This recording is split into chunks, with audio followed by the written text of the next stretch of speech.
Okay. So in last lecture we have already discussed about the some types of cast iron. Basically, we can differentiate on the basis of percentage of carbon content by weight. We can differentiate any ferrous metal, either the metal is steel or cast iron. If the carbon content is more than 1.8% and less than 4%, then the cast iron based ferrous metal is known as a cast iron. And if less than 1.8% carbon content, then that is called a steel. तो हम लोगों ने last lecture में आवाज अच्छे से नहीं आ रही। आवाज नहीं आ रही? सभी किसी को नहीं आ रही? सर आ रही है। यस आ रही है आ रही है सर, आ रही है। ओके, जिसको नहीं आ रही वो अपना नेटवर्क चेक करे। यदि ज्यादातर स्टूडेंट्स को आ रही मतलब कहीं आपको आपके नेटवर्क में प्रॉब्लम है।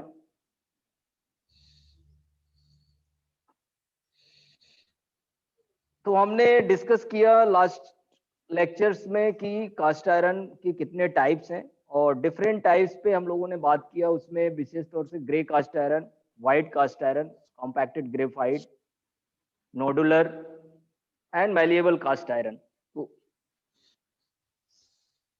Now we have already covered the gray cast iron and white cast iron. Now today we will discuss about the another types of cast iron, their properties and applications of the particular type of cast iron. Now I am going to share my screen. Okay, is it visible? Yes sir. Okay.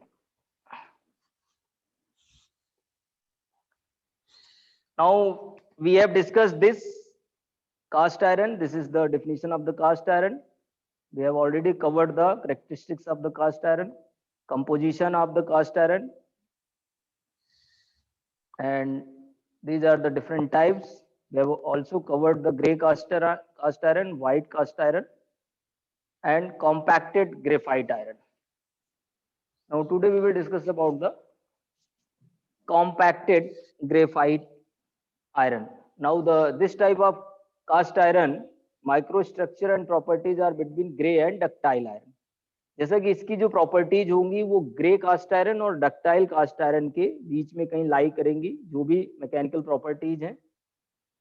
Now the next one is alloying addition may be needed to minimize the sharp edges and formation of spheroidal graphite.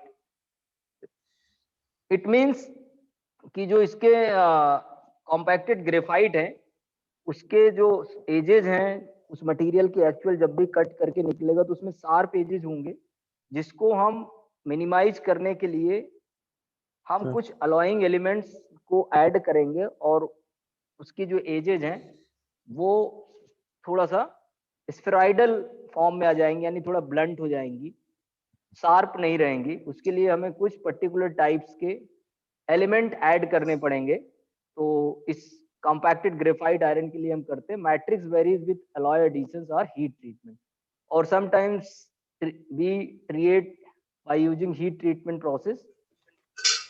Heat treatment मतलब हम उस metal को कभी heating करेंगे, then sometimes के लिए hold करेंगे, then cooling करेंगे, तो उसकी जो प्रॉपर्टीज हैं वो चेंज हो जाएंगी, यानी हीटिंग, होल्डिंग एंड कूलिंग. तो as per the need heat treatment process उसमें अप्लाई करेंगे. सपोज मान लीजिए उसकी थोड़ी सी डक्टिलिटी चाहिए, ब्रिटलनेस ज्यादा है, तो उसको हम हीट करेंगे, देन होल्ड करेंगे. होल्ड करने के बाद कूलिंग के लिए वो एटमॉस्फेरिक एयर में भी कूल कर सकते हैं मटेरियल को, या किसी ऑयल बाथ या वाटर बाथ में डायरेक्टली सडनली कूल कर सकते हैं, जिसको क्वेंचिंग प्रोसेस भी बोलते हैं, जिससे उसकी एज पर द रिक्वायरमेंट यदि टेंसाइल स्ट्रेंथ ज्यादा चाहिए तो वो सरफेस हार्ड हो जाएगी. तो हीट ट्रीटमेंट एक प्रोसेस है जिसके थ्रू हम हीटिंग, होल्डिंग एंड कूलिंग करते हैं किसी भी मटेरियल का पर्टिकुलर टाइप के प्रोसेसेस से, जिससे कि जो हमारी रिक्वायर्ड प्रॉपर्टीज हैं हम वो अचीव कर पाते हैं.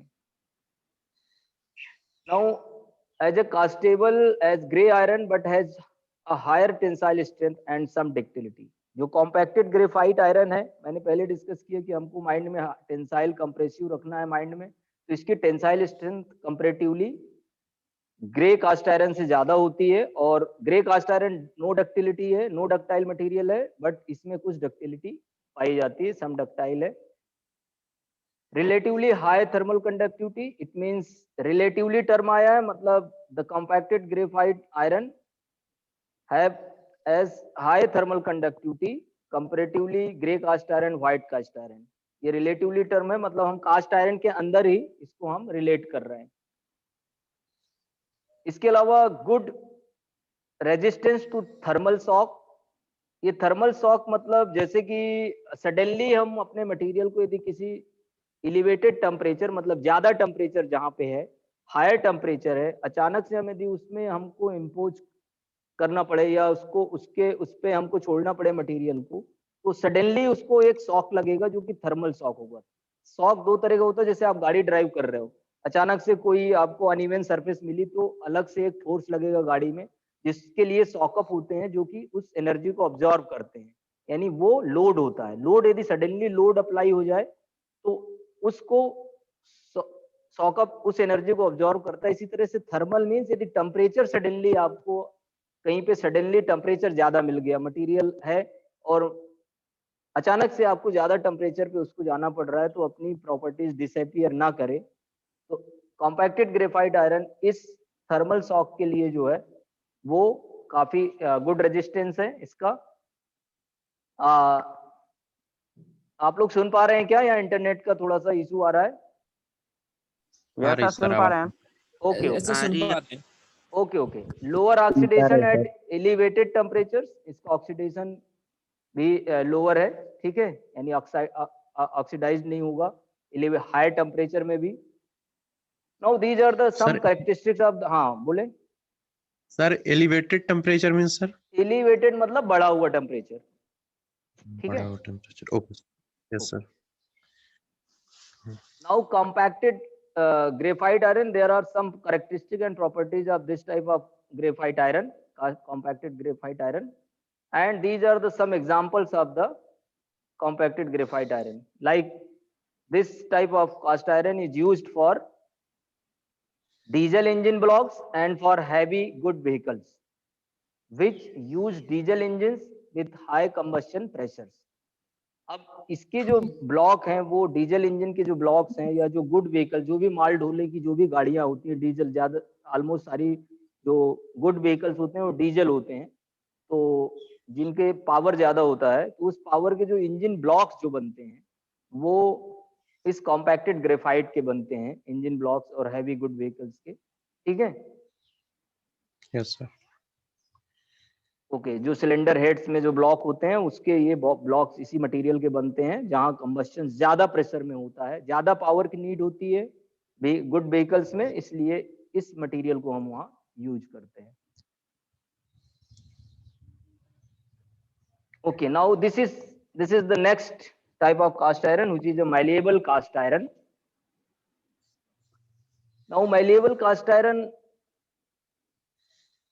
is a cast iron carbon alloy, ये तो सभी हैं आयरन कार्बन एलॉय, सारे टाइप के कास्ट आयरन अपने आप में आयरन कार्बन एलॉय ही हैं, which solidifies in the as cast condition in graphite free structure, that is total carbon content is present in its combined form as cementite. It means ये जो malleable cast iron है ये graphite free होता है, मतलब इसमें कोई भी कार्बन कंटेंट फ्री फॉर्म में नहीं पाया जाता है। किस फॉर्म में पाया जाता है? कार्बाइड फॉर्म में पाया जाता है, उसी को बोलते हैं हम कंबाइंड फॉर्म में, या उसी को बोलते हैं सेमेंटाइट फॉर्म में। ये आयरन कार्बाइड लिखा हुआ है Fe3C।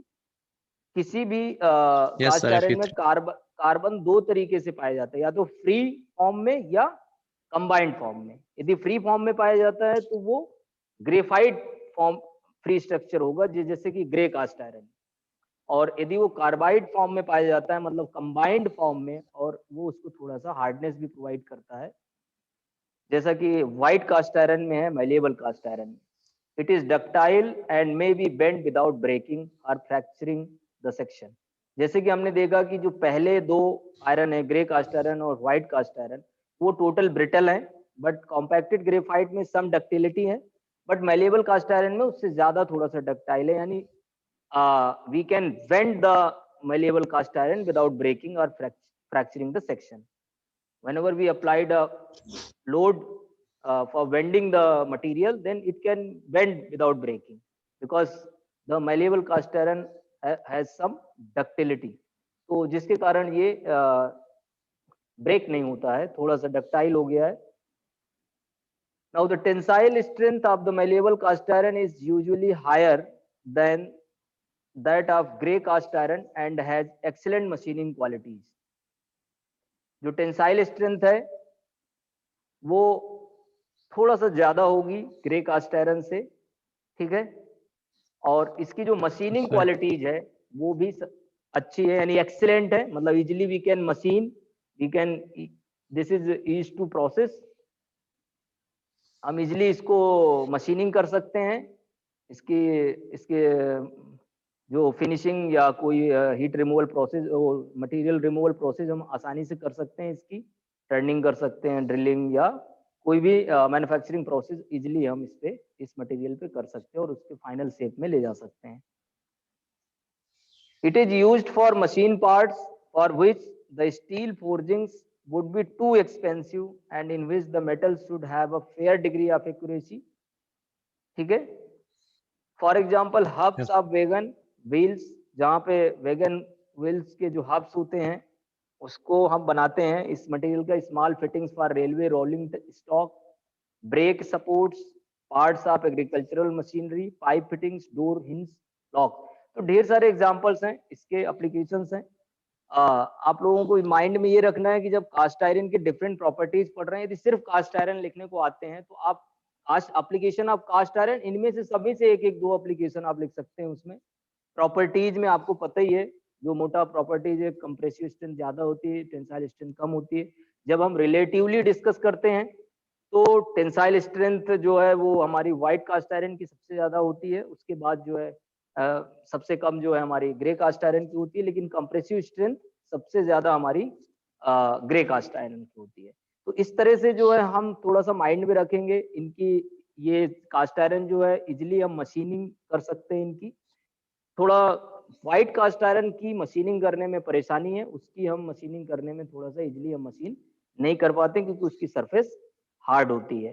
तो इस तरह से थोड़ा सा पिक्चर माइंड में पूरा का पूरा हमको इस तरह रखना है, और जिससे हम 2-2, 3-3 लाइन इन सब के बारे में हम फाइनल एग्जामिनेशन में लिख सकें और हमसे कोई पूछे तो हम इसको डिफरेंशिएट कर सकें. तो इस तरह से हमारा कास्ट आयरन हो गया. Now this is the last type of cast iron. Okay, this is the nodular cast iron, which is also known as a ductile cast iron. Okay, this is also known as a high strength cast iron. This type of cast iron is obtained by adding small amounts of magnesium to the molten gray iron. अब आपको थोड़ा सा इसमें mind रखना है कि जब हम कास्ट आयरन की बात करते हैं तो कास्ट आयरन क्या है? एक आयरन कार्बन अलॉय है, यानी cast iron is a iron carbon alloy. Iron is the base material and carbon which is कुछ परसेंट उसमें कार्बन यदि 1.8 से ज्यादा है, 4% से कम है, तो उसको हम कास्ट आयरन कहेंगे. उसके अलावा इसमें कुछ इम्प्योरिटीज हैं जो कि सिलिकॉन, फास्फोरस, मैग्नीज, इसके रूप में जो हमारे इसमें जो मैंने बताया कि ये और भी इसमें इम्प्योरिटीज के रूप में मिले होते हैं. There are some elements the cast iron have some contents of the silicon, manganese, phosphorus, sulphur. But उसके अलावा यदि हम मैग्नीशियम 0.1 से 0.8% ऐड करते हैं तो ग्रे आयरन में, तो हमको ये डक्टाइल कास्ट आयरन या नोडुलर कास्ट आयरन हमको मिल जाता है. तो इससे क्या होता है? इससे होता है कि जो इसके the addition of magnesium causes the graphite to take form of small nodules और spheroids instead of the normal angular flakes. तो जो हमारे उनके जो माइक्रो स्ट्रक्चर में जो एंगुलर फ्लेक्स उसमें है आपके जो ग्रे कास्ट आयरन में, वो थोड़ा सा नोड्यूल्स के फॉर्म या स्फेराइड्स फॉर्म में हो जाते हैं, थोड़े से बेंट हो जाते हैं. जो उसके माइक्रो स्ट्रक्चर है, थोड़ा उनके स्ट्रक्चर और प्रॉपर्टीज में चेंजेस आ जाता है, जिससे कि उसकी जो टेंसाइल स्ट्रेंथ है वहां पे टेंसाइल स्ट्रेंथ क्या है, कम है ग्रे कास्ट आयरन की, लेकिन जो डक्टाइल कास्ट आयरन होगा उसकी टेंसाइल स्ट्रेंथ थोड़ा सा बढ़ जाएगी। ठीक है, तो इट हैज हाई फ्लूइडिटी, यानी इजिली, यानी इसकी जो फ्लूइडिटी है यानी flow, easily the material can flow then because due to high fluidity, any material the ability of flow of the material, that is a fluidity. Castability, ability to ability of to do casting any material. We can easily cast this particular material. That's why this particular material has a high castability. At the same time, high tensile strength.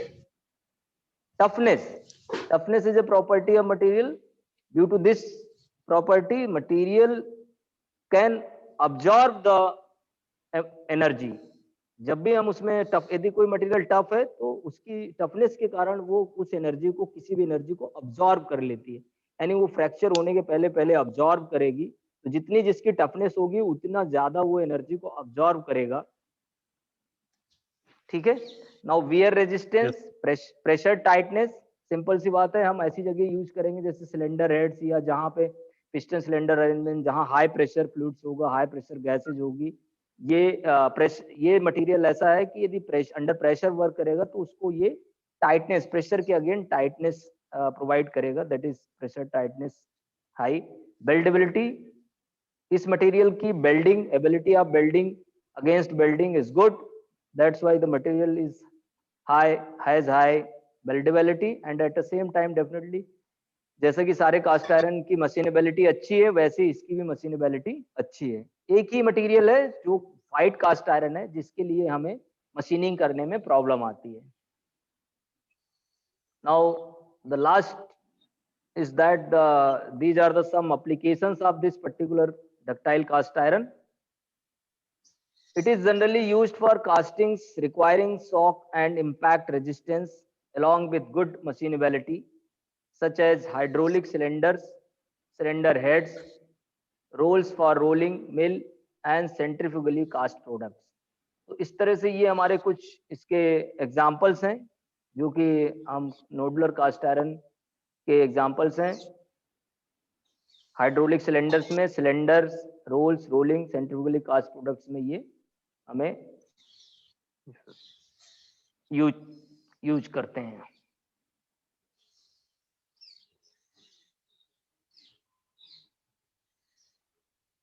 Okay, have you any question?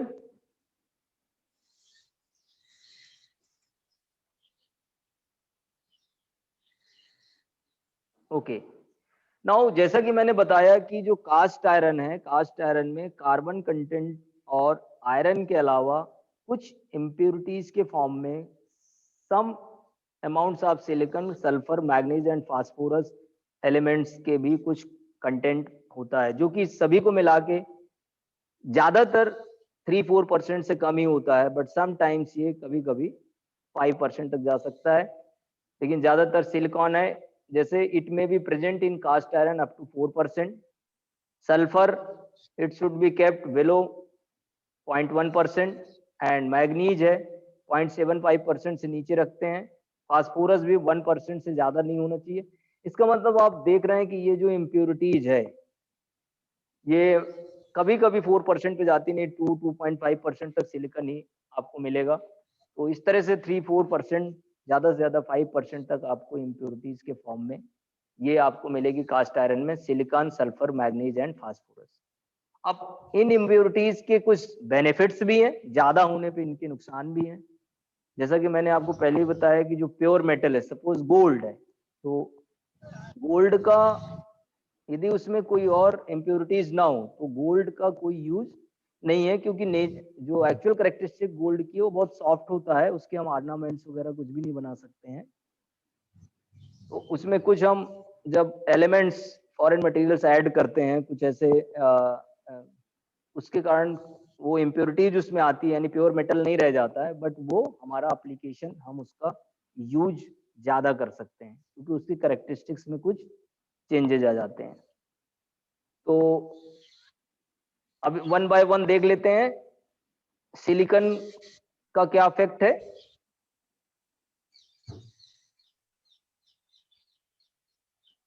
It may be present in cast iron up to 4%. It provides the formation of free graphite, which makes the irons soft and easily machinable.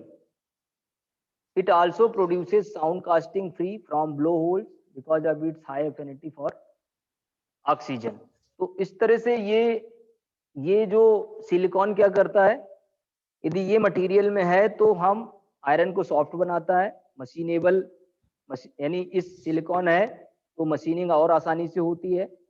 और एक चीज ये है कि जब हम casting करते हैं, जब किसी मटेरियल को मेल्ट करके किसी मोल्ड में हम डालते हैं और उसका फाइनल प्रोडक्ट बनाने के लिए, तो उसमें कुछ ऑक्सीजन जो कि अंदर होल्स बन जाते हैं। कई बार मटेरियल जब कूल हो रहा होता है, सॉलिडिफाई हो रहा होता है, तो उस समय कुछ मटेरियल जो है ऑक्सीजन के कुछ बबल्स अंदर ट्रैप हो जाते हैं, तो उसके कारण वो उसमें डिफेक्ट आ जाता है, जिसको बोलते हैं ब्लो होल्स। मतलब कुछ ऑक्सीजन, यानी कहीं मटेरियल नहीं है, कुछ ऑक्सीजन के बबल्स आ गए तो उतने में मटेरियल नहीं पहुंचता।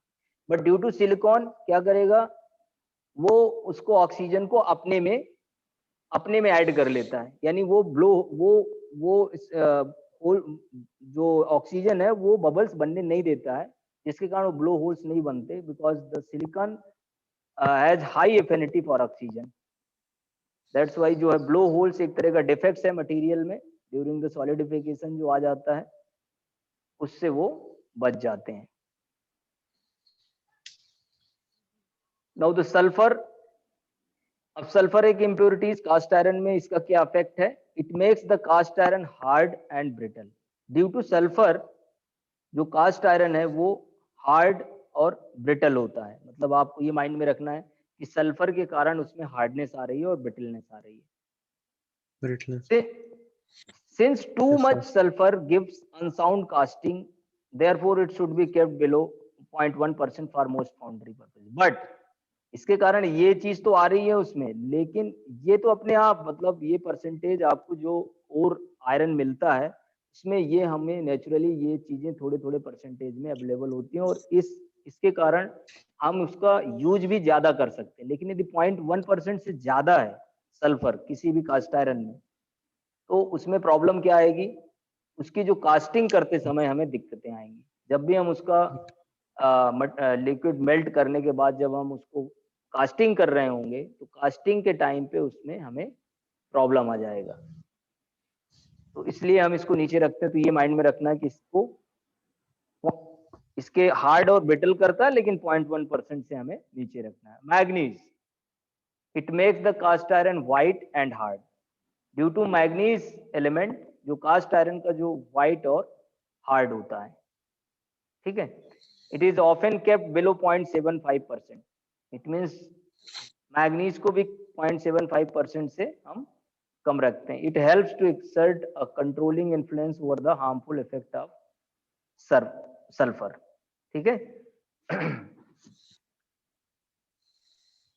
यदि ज्यादा होगा तो डेफिनेटली ये हार्मफुल हो जाएगा।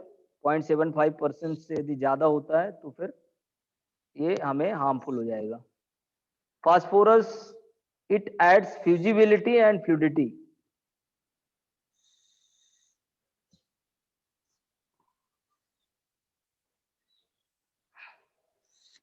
It aids fusibility and fluidity in cast iron.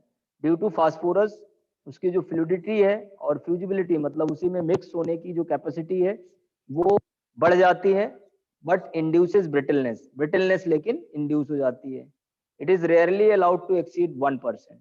Phosphorus को भी 1% से ज्यादा नहीं रख सकते हैं। Phosphoric irons are useful for casting of intricate design. जैसे कोई ऐसा पार्ट्स है जो काफी कॉम्प्लेक्स टाइप का है और इंट्रिकेट डिजाइन जो हॉलो है और काफी कॉम्प्लेक्स टाइप की जो डिजाइन होती है, उसके लिए हम यदि फास्फोरिक आयरन्स है उसमें फास्फोरस है तो वो ज्यादा अच्छा माना जाता है। जैसे light engineering casting when cheapness is essential, तो उसमें क्या होता है, जैसे हालो जितने भी हॉलो जो है प्रोडक्ट्स हैं और इंट्रिकेट पार्ट्स हैं, कॉम्प्लेक्स टाइप के पार्ट्स हैं जिसको हम कास्टिंग करना चाह रहे हैं, तो we can easily produce if cast iron उसके अंदर